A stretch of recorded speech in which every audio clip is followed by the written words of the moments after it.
This is News Pulse, a beating heart of the news from Ukraine and for the world. My name is Henry Keane and we are Creative English. We debunk Russian lies and deliver Ukrainian truth for all our global sake. Hello. Topics to dissect for today. What is happening at the front lines of Ukraine? Another topic is 100 days of Donald Trump, the results. And the topic also to discuss new offensive from Belarus. Is that real? Well, in this first topic, I'm not going to give you any video or footage on how Ukrainians are actually fighting on the very front line. Brave, but you can easily Google that yourself. What I'm intended to do today is to give you just one but very vivid example of what is going on with regards to Ukrainian success on the front line and let you see it for yourself. So, on the Novopavlivka front line, Russian forces are deploying small assault groups, often moving on cross-country motorcycles to approach Ukrainian positions quickly. However, most of them approach on foot. Denis Bobkov, senior communications officer of Ukraine's 37th Separate Marine Brigade, confirms that, and he also says that those Russian troops advancing on foot rely heavily on camouflage, in particular anti-thermal cloaks, to make themselves invisible to thermal imaging and sights of our sniper rifles, of course. However, the tactic has its, limitations, to put it mildly. Russia delivered a fresh batch of so-called anti-drone coats to its troops in Lyman. One might expect them to be harder to detect now, but they've only become more relaxed and started wandering through open areas. It seems they believe they're wearing invisibility cloaks. Our pilots at the 63rd Brigade explained to 14 of them that they're actually wearing garbage bags. Denis Bobkov, senior communications officer of Ukraine's 37th Separate Marine Brigade. Ukraine's General Staff reports on 178 combat clashes on the front lines in the past 24 hours only. According to the update released at 8 o'clock in the morning of 29th of April, Russian forces lost 1,060 KIA and wounded in a single day of fighting. Well, obviously, those invisibility cloaks are not working. And not only thermal cloaks. No. We all heard Soviet dictator Putin asking for a ceasefire during his beloved 9th of May parade, right? Well, obviously, fearing Ukrainians could send him a couple of hundreds of unmanned aerial hellos. As a reminder that this parade is nothing but a pseudo-patriotic fascist bacchanalia and not a victory parade at all. As back then, during World War II, there were several fronts, named literally First Ukrainian Front, Second Ukrainian Front, Third Ukrainian Front, etc., where millions of Ukrainians, together with Russians, fought against Nazis. And where have these Ukrainian fronts shifted these days, I wonder? That's right, it shifted to Ukrainian soil. And how many Ukrainians will be there cheering Putin at the Red Square this time? None. As Russia is killing Ukrainian children in Ukraine in broad daylight, sending cluster warheads on Ukrainian cities, trying to cloak it under some forged reasons, but it just doesn't work, as there should be no reason for killing children with cluster munitions, as simple as that. And if there is a reason, then it's Putin's lust for Russian power and Ukrainian blood. And the day will come when Vladimir Putin personally will wish he is wearing that invisibility cloak that his orcs are using today in Ukraine, but here's my prophecy, it just as well won't work. Oh my God, another fire in Russia. It's a defense plant owned by Rostec these days, in the city of Murom. The premises and the stock warehouse were destroyed. A drone strike hit the Murom instrument production plant, which is also known locally as the powder plant. Right, tells by itself. It produces ignition and initiation systems for munitions used by the Russian armed forces and other security agencies, as reported by Russian media, by the way. According to the governor of Vladimir Oblast, Alexander Avdeyev, a large fire broke out at the facility covering an area of 720 square meters, and since 2023, the plant has been under sanctions by Ukraine and Europe, and there is a great deal of a reason for that. The enterprise manufactures a wide range of pyrotechnic devices used to activate emergency systems in aviation, maritime, and ground-based vehicles, as well as in space applications, including manned missions. Its main clients include the Ministry of Defense, Ministry of Internal Affairs, FSB, Emergency Situations Ministry, the state corporation Rosatom, the Federal Space Agency Roscosmos, and hundreds of enterprises within the Russian military-industrial complex. From a publication in the Russian journal National Defense in 2020, according to the Russian Ministry of Defense, drones attacked several regions across the country. It claims that air defenses allegedly intercepted and destroyed 34 Ukrainian UAVs, 15 over Kursk region, 8 over Bryansk, 7 over Oryol, 3 over Vladimir, and just 1 over Belgorod region. Well, what can I add to it? I wonder how many UAVs actually reached their targets successfully. As we all probably already noticed, Donald Trump made an extraordinary return to power in 2024 after a landslide win in the elections, and there has been a lot really going on after his inauguration. Tariff wars with everybody, you name it, broken promises to end the war in Ukraine in 24 hours. In fact, he many times promised that. So, here are the keys to the Trump's castle, briefly for you. Aggressive government overhaul, that is mass layoffs and budget cuts. Thousands of federal workers fired, entire departments like the Department of Education targeted for elimination. Well, who needs education these days in America, right? Just watch Fox News. Elon Musk, heading the Department of Government Efficiency, DOGE, played a central role in these cost-cutting measures. Harvard sued the Trump administration after losing billions of dollars in federal funding over non-compliance with government mandates. Another thing is tariffs and trade wars. Sweeping new tariffs on imports from China, Canada, Mexico, and the European Union, up to staggering 145% in some cases, triggered global financial instability. Trump declared that made him a liberation day for U.S. economic independence. Markets plunged and over $2.5 trillion was lost on Wall Street in just 24 hours.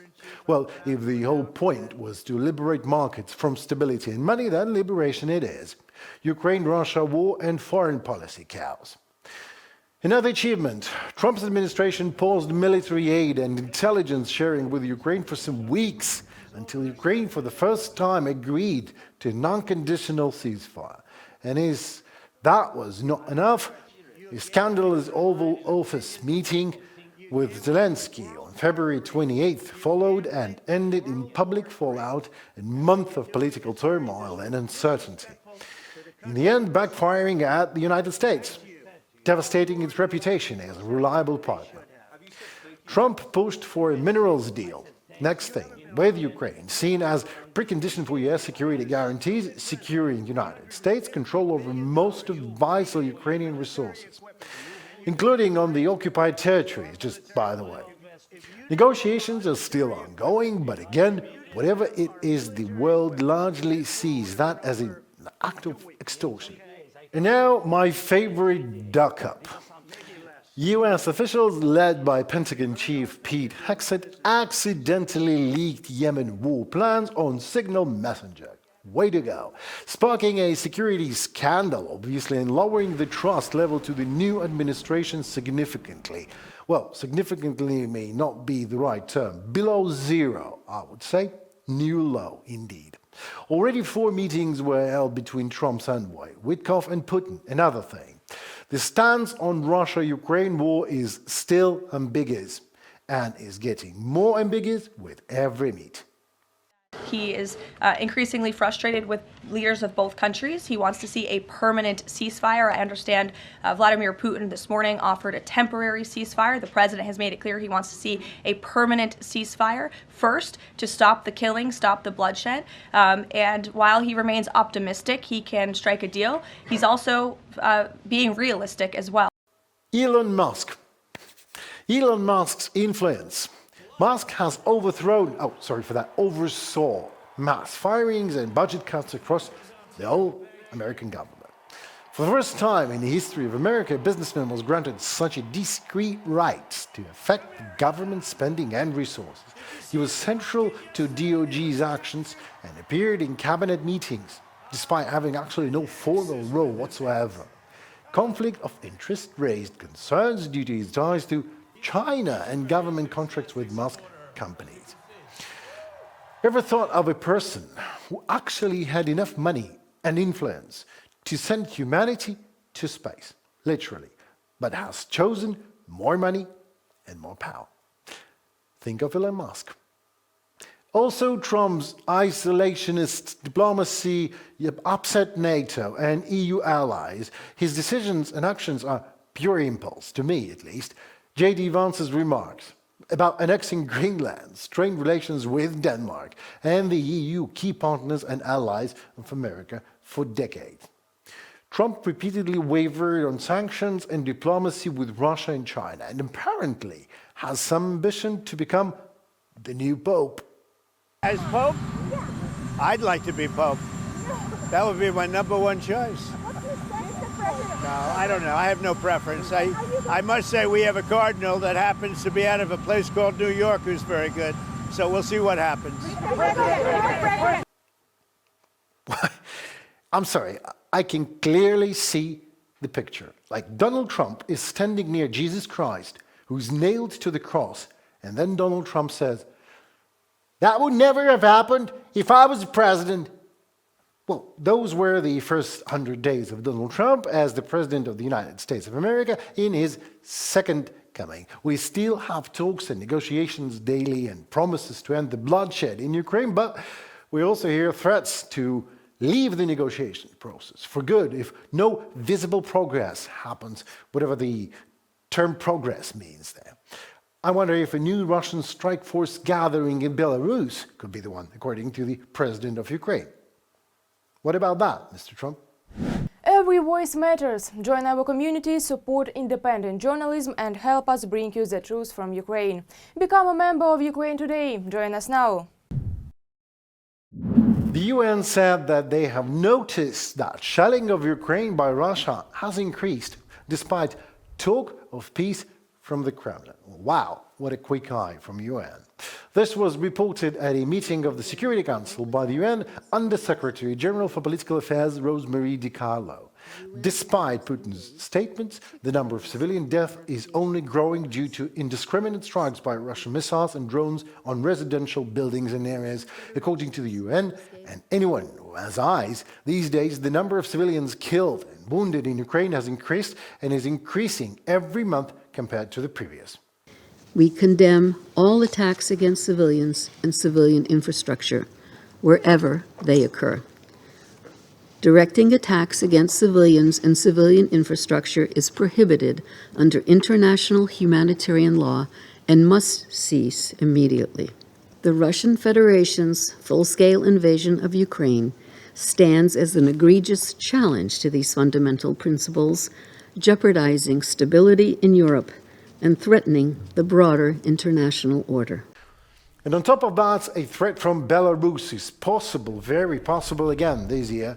This was announced by Volodymyr Zelensky.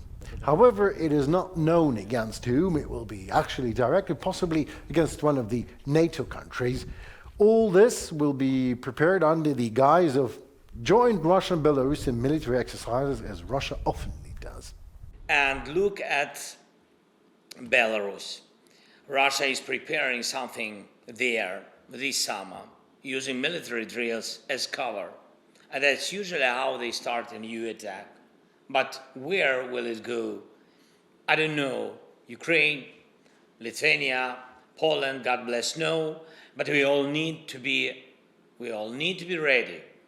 In Belarus, however, which is essentially nothing else but a Russian proxy, preparations for massive military exercises are already underway. This is exactly how the large-scale invasion of Ukraine started in 2022. At that time, the Russian military presence near the borders of Ukraine mounted from summer 2021 and was also justified precisely by military maneuvers.